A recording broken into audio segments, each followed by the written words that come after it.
নমস্কার বন্ধুরা, নলেজ কাল্টিভেটারে স্বাগত। আমি সুদীপ ঘোষ। শুরু করে যাই ক্লাস, যেখানে পড়ার সাথে হাসি ফ্রি। আজকের আমাদের টপিকটি হলো অত্যন্ত গুরুত্বপূর্ণ।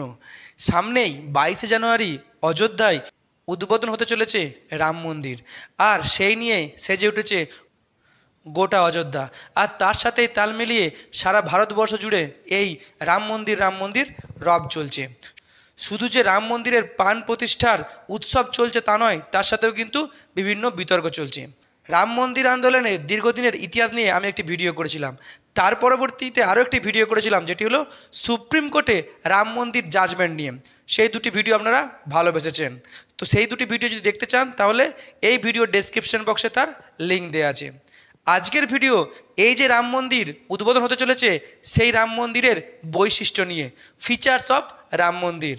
তো ভিডিও শুরু করার আগে অবশ্যই কমেন্ট বক্সে লিখবেন জয় শ্রীরাম। সারা ভারতবর্ষ জুড়ে এখন কি চলছে? রাম মন্দির উদ্বোধনের তোড়জোড় চলছে। আগামী 22শে জানুয়ারি অযোধ্যায় রাম মন্দিরের প্রাণ প্রতিষ্ঠা বা মন্দিরের দ্বার উদ্ঘাটন করবেন দেশের প্রধানমন্ত্রী নরেন্দ্র মোদী।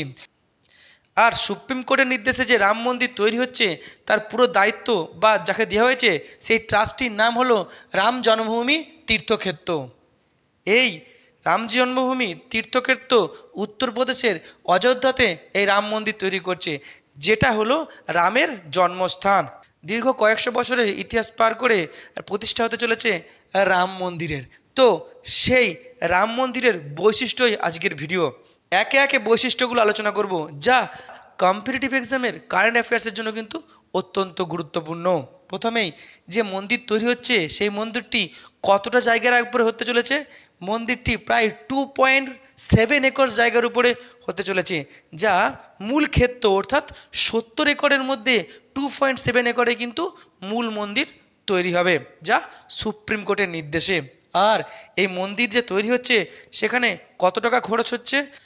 রাম জন্মভূমি তীর্থক্ষেত্রের হিসাব দেওয়া অনুযায়ী প্রায় 18,000 কোটি টাকা এই মন্দির তৈরিতে কাজ লাগছে। একটা মন্দির তৈরিতে 18,000 কোটি টাকা খরচ হচ্ছে, এটা কিন্তু একটা ভাববার বিষয়। এরপরে মেন একটি মন্দির তৈরি হবে, যেটা হচ্ছে রাম মন্দির, আর তার সাথে হবে আরও 6টি সহযোগী মন্দির। আর যে মন্দিরটা মেন মন্দির, সেই মন্দিরে কিন্তু রামের মূর্তি থাকবে, লর্ড রামের মূর্তি থাকবে। এখন মন্দিরটি কোন স্টাইলে গড়ে উঠছে? ইন্ডিয়ান আর্কিটেকচারের একটি স্টাইল হলো যে নগরা স্টাইল। এই নগরা স্টাইলে কিন্তু রাম মন্দির গড়ে উঠতে চলেছে। এখন নগরা স্টাইল কি? নগরা স্টাইল কিন্তু উত্তর ভারতের বেশিরভাগ মন্দির কিন্তু এই নগরা স্টাইলে একটা মূল চূড়া থাকবে, যেটা হচ্ছে পিরামিড আকারের। যে মূল চূড়া থাকবে, তারপরে পাশাপাশি অন্য ফ্লোরে অন্য চূড়াগুলি থাকবে, অর্থাৎ একটা মেন চূড়া থাকবে, যেটা বলে শিকারা বলা হয়, অর্থাৎ সিংহ থাকবে একটা, তার সাথে বাকি ছাদটা হচ্ছে সমতল থাকবে। এখন এই যে রাম মন্দির, এই রাম মন্দিরের উচ্চতা কত হতে চলেছে?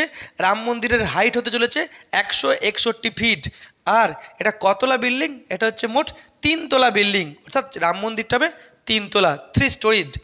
এখন এর দৈর্ঘ্য কত? টোটাল এই রাম মন্দিরের দৈর্ঘ্য পূর্ব আর পশ্চিমে হচ্ছে 360 ফুট। আর এর যে চৌড়াটা, অর্থাৎ ওয়াইড হচ্ছে 250 ফুট। মানে একটা বিরাট বড় এরিয়া জুড়ে এই রাম মন্দির গড়ে উঠতে চলেছে। এই রাম মন্দিরের যে মেঝেটা, অর্থাৎ ফ্লোরটা হবে, এই ফ্লোরটা হচ্ছে 20 ফুটের।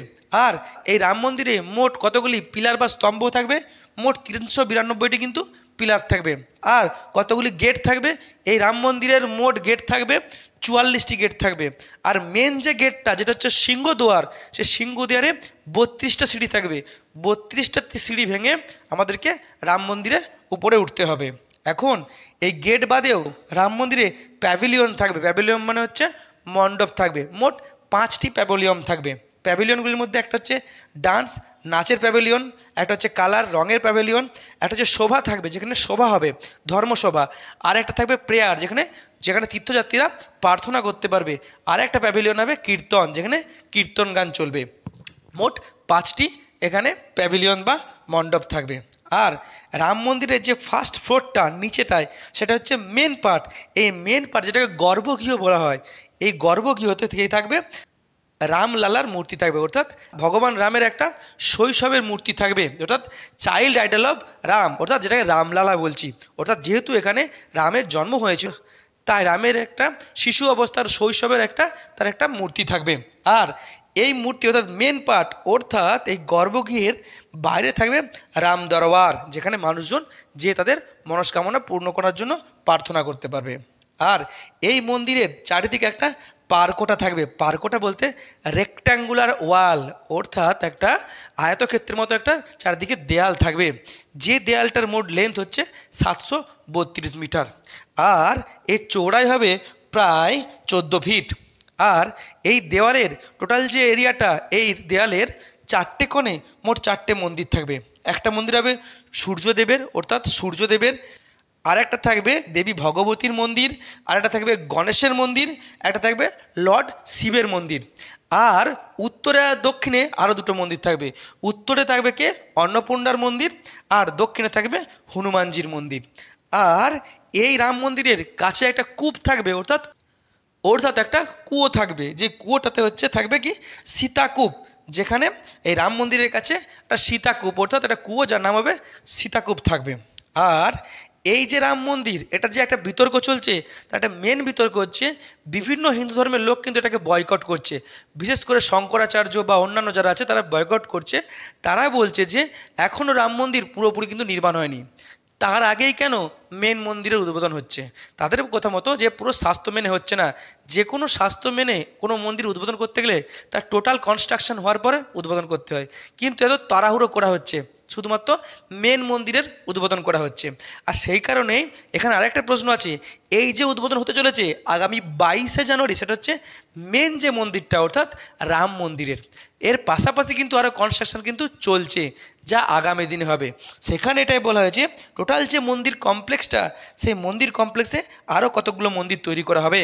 যেমন হচ্ছে বাল্মীকির মন্দির তৈরি করা হবে, ঋষি আর কার তৈরি করা হবে, বশিষ্ঠ মুনির মন্দির তৈরি করা হবে, তারপরে পুষ্যমিত্রর মন্দির তৈরি করা হবে, অগস্ত্য মুনির মন্দির তৈরি করা হবে। এছাড়াও আর কার মন্দির তৈরি করা হবে, নিষাদ রাজের মন্দির তৈরি করা হবে, সাবিত্রী দেবীর মন্দির তৈরি করা হবে, আর অহল্যার মন্দির তৈরি করা হবে। মানে আরও কাজ কিন্তু আগামী দিনে আছে, কিন্তু তাড়াহুড়ো করে মেন মন্দিরটা কিন্তু উদ্বোধন হতে চলেছে। আর সেই নিয়ে কিন্তু সারা ভারত কিন্তু আনন্দে মেতে উঠতে চলেছে। এছাড়াও এই যে রাম মন্দির, এই রাম মন্দিরের কাছে একটা কুবের টিলা থাকবে, অর্থাৎ পাহাড়ের মতো করা থাকবে, যার নাম হচ্ছে কুবের টিলা।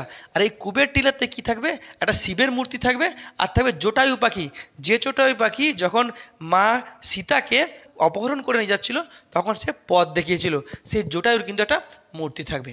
এখন এই যে টোটাল রাম মন্দির তৈরি হচ্ছে, এই রাম মন্দিরে কতটা লোহা ব্যবহার করা হয়েছে, এই টোটাল রাম মন্দিরে কিন্তু কোনো লোহা বা আয়রন কিন্তু ব্যবহার করা হয়নি। তাহলে কী দিয়ে তৈরি করা হয়েছে, তৈরি করা হয়েছে 14 মিটার একটা থিক লেয়ার অফ কংক্রিটের, টোটালটাই কংক্রিট দিয়ে তৈরি করা হয়েছে, এখানে কোনো লোহা নেই। এখন শুধু যে মন্দিরের কথা বললাম, এছাড়াও আর কি কি ফ্যাসিলিটি থাকছে, আর ফ্যাসিলিটি থাকছে এটাই যে পিলগ্রিম ফ্যাসিলিটি সেন্টার, অর্থাৎ তীর্থযাত্রীদের জন্য কিন্তু বিশেষ ব্যবস্থা করা হচ্ছে। এই পিলগ্রিম ফ্যাসিলিটি সেন্টার, এখানে প্রায় 2500 তীর্থযাত্রী কিন্তু থাকতে পারবে বা বসতে পারবে। এছাড়াও এখানে তীর্থযাত্রী অর্থাৎ ভক্তদের জন্য কিন্তু হেলথ সেন্টার থাকছে, যাতে কোনো ভক্ত যদি অসুস্থ হয়ে যায় তাকে একটা প্রাথমিক চিকিৎসা দেওয়ার জন্য। এছাড়াও খাবার জন্য ফুড কোর্ট থাকবে এবং কি টয়লেটের থাকবে। এছাড়াও ওয়াটার সাপ্লাই থাকবে, যাতে কোনো তীর্থযাত্রীর কোনো অসুবিধা না হয়। এই হচ্ছে রাম মন্দিরের কনস্ট্রাকশনের প্রত্যেকটা ফিচার্স, যা আমাদের কম্পিটিটিভের জন্য কিন্তু ইম্পর্টেন্ট। এখন এই যে রাম মন্দির তৈরি হতে চলেছে, এই রাম মন্দিরটা যখন টোটাল কনস্ট্রাকশন হবে, সেই কনস্ট্রাকশন হওয়ার পরে কী হবে, এটা হবে পৃথিবীর 3য় বৃহত্তম মন্দির। তাহলে 3য় বৃহত্তম যদি মন্দির, তাহলে প্রথমে কি আছে, প্রথমে আছে কি আঙ্কর ভাট মন্দির, যা হচ্ছে কম্বোডিয়া। আর আছে কি স্বামীনারায়ণের মন্দির, যা হচ্ছে নিউ জার্সি আমেরিকাতে। আর তারপরে হবে অযোধ্যার রাম মন্দির। এখন এই রাম মন্দির কোন কোম্পানি তৈরি করছে, রাম মন্দির তৈরি করছে L&T অর্থাৎ লালসেন অ্যান্ড টুব্রো কোম্পানি তৈরি করছে। কিন্তু যেটা জানা যাচ্ছে যে এই রাম মন্দিরের যে বিপুল খরচ তৈরি করার জন্য এই L&T কোম্পানি কিন্তু কোনো টাকা নেবে না, এরা বিনামূল্যে করছে এই ভগবানের টেম্পল তৈরি। আর কি এছাড়াও আর কোন কোন কোম্পানি আছে বা সংস্থা আছে, সেন্ট্রাল বিল্ডিং রিসার্চ ইনস্টিটিউট আছে, এছাড়াও IIT মাদ্রাসের সাহায্য নেওয়া হয়েছে, এছাড়াও টাটা ইঞ্জিনিয়ারিং কনসালটেন্সি কোম্পানিরও কিন্তু সাহায্য নিয়ে হয়েছে এটাকে তৈরি করার জন্য। এখন এই যে রাম মন্দিরের মধ্যে যে রামলালার প্রাণ প্রতিষ্ঠা করা হবে, এই রামের যে মূর্তি এটাকে তৈরি করেছে এই রামের মূর্তি যিনি তৈরি করেছেন তিনি হলেন কর্ণাটকের মাইসোরের বিখ্যাত স্কাল্পচার অর্থাৎ ভাস্কর্য অরুণ যোগীরাজ। আর এই যে মন্দির নির্মাণ হচ্ছে তার চিফ আর্কিটেক্ট হলো চন্দ্রকান্ত সোমপুরা। এই চন্দ্রকান্ত সোমপুরা বলেছে যে এই মন্দির এমনভাবে তৈরি করা হচ্ছে যে সেখানে বজ্রপাত এই মন্দিরে ক্ষতি করতে পারবে না, এমনকি ভূমিকম্পও কিন্তু দীর্ঘদিন এই মন্দিরের ক্ষতি করতে পারবে না। এখন এই রাম মন্দিরে কত লেবার কাজ করেছে? রাম মন্দির গড়ার কাজে বিভিন্নভাবে সারা দেশের প্রায় 4,000 লেবার কিন্তু কাজ করেছে, ওয়ার্কার কাজ করেছে। শুধু দেশের নয়, বিদেশের থেকেও কিন্তু লেবার এসছে বা ওয়ার্কার এসছে বা ইঞ্জিনিয়ার এসছে। শুধু যে হিন্দু ধর্মের লোক কাজ করেছে তা নয়, এই রামলালার মন্দির প্রতিষ্ঠায় কিন্তু হিন্দু, মুসলিম, খ্রিস্টান বিভিন্ন ধর্মের মানুষ কিন্তু লেবার হিসেবে কাজ করেছে। যেটা সম্প্রতি খবরে এসছে যে পশ্চিমবঙ্গে 2 জন লেবার আছে বা ওয়ার্কার আছে, একজন হচ্ছে মোহাম্মদ জামাল উদ্দিন আর তার ছেলে বিট্টু। বুঝতে পারছি নাম শুনে, এরা হচ্ছে মুসলিম ধর্মাবলম্বী, অর্থাৎ মুসলিম ধর্মাবলম্বীর শিল্পীও কিন্তু এরা এই রাম মন্দির নির্মাণে অংশগ্রহণ করেছে। এদের বাড়ি হচ্ছে সাউথ 24 পরগনায়। এখন এ তো গেল রাম মন্দিরের বৈশিষ্ট্য আর রাম মন্দিরের যে সমস্ত সংস্থাগুলি কাজ করেছে। এখন আরেকটি গুরুত্বপূর্ণ বিষয় দেখে নেব যে সুপ্রিম কোর্ট অযোধ্যার যে রায় দিয়েছিল, অযোধ্যা ভার্ডিক্ট দিয়েছিল, সেটা কত তারিখে? সেটা হলো 9ই নভেম্বর 2019 সালে। আর এই রাম মন্দিরের ভূমি পুজো বা শিলান্যাস কবে হয়েছিল? ভূমি পুজো হয়েছিল আমাদের দেশের প্রধানমন্ত্রী নরেন্দ্র মোদী করেছিলেন 5ই আগস্ট 2020, অর্থাৎ যে বছর আমাদের দেশ বা সারা বিশ্বে কোভিডে হাজার হাজার মানুষ মারা যাচ্ছিল, সেই সময় আমাদের দেশের প্রধানমন্ত্রী রাম মন্দিরের ভূমি পূজন করেছিলেন। আর তারই প্রায় 3 বছর বাদে আগামী 22শে জানুয়ারি 2024 রাম মন্দিরের প্রাণ প্রতিষ্ঠা হচ্ছে আর মূল মন্দিরের দ্বারের উদ্ঘাটন হবে।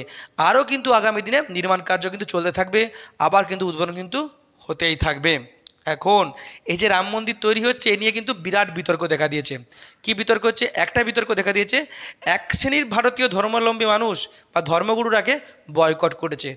তারা বলছে যে স্বাস্থ্য মেনে হচ্ছে না, কারণ পুরো মন্দির নির্মাণের আগে কিন্তু এটাকে উদ্বোধন করে দেওয়া হচ্ছে শুধুমাত্র নাকি ভোটের জন্য, কারণ সামনেই 2024-এ লোকসভা ভোট আছে।